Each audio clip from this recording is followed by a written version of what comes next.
Hey, and here is the book Where the City Meets the Sound. In its 200 pages full of all kinds of illustrations, we learn that the history of the waterfront mirrors that of the city itself.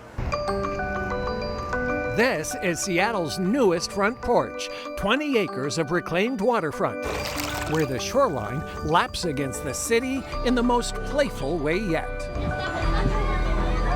It's amazing. It's just absolutely beautiful, and it's very meaningful. Jennifer Ott, the executive director of HistoryLink, has written the book on Seattle's waterfront. Where the City Meets the Sound begins with the Ice Age, when a sheet of ice 5 times taller than the Space Needle eventually left behind steep hills, tumbling down to a deep natural harbor. For thousands of years, this was a gathering place for native people, but by the 1850s, drawn by an abundance of natural resources, new people arrived. I think it's amazing that the first non-native settlers had the imagination to say this could be a city, because the steep hills, all of the challenges of this place would have discouraged me. Seattle would struggle with its identity, banning native people, the Chinese, marching Japanese Americans from Coleman Dock to incarceration camps during World War II. We need people in order to help us build and maintain our city, but at the same time there is a segment of the community that really wants to push anybody that's not white out.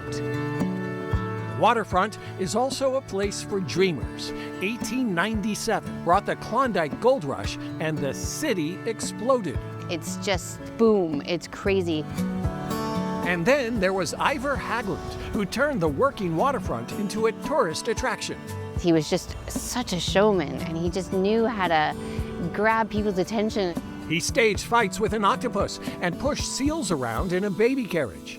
At Pier 56, Ted Griffin notoriously put on shows with Namu, an orca whale he captured. And it was a cultural phenomenon. There had not been orcas in captivity. By the 60s, the waterfront was Seattle's back alley, home to a noisy concrete viaduct that cut the city off from its shore. It wasn't until an earthquake hit in 2001 that the city replaced the eyesore with a $3 billion tunnel. We definitely have a front porch again. It's even better than I thought it was going to be. It's even more welcoming. Once again, the Seattle waterfront is a place for people to gather. And that's been the history of the waterfront for thousands of years. Jennifer's book, Where the City Meets the Sound, the story of Seattle's waterfront, will be published on September 16th, so you can reserve your copy now. Also, HistoryLink.org offers self-guided tours of the waterfront. We've got all the links you need on our website at king5evening.com.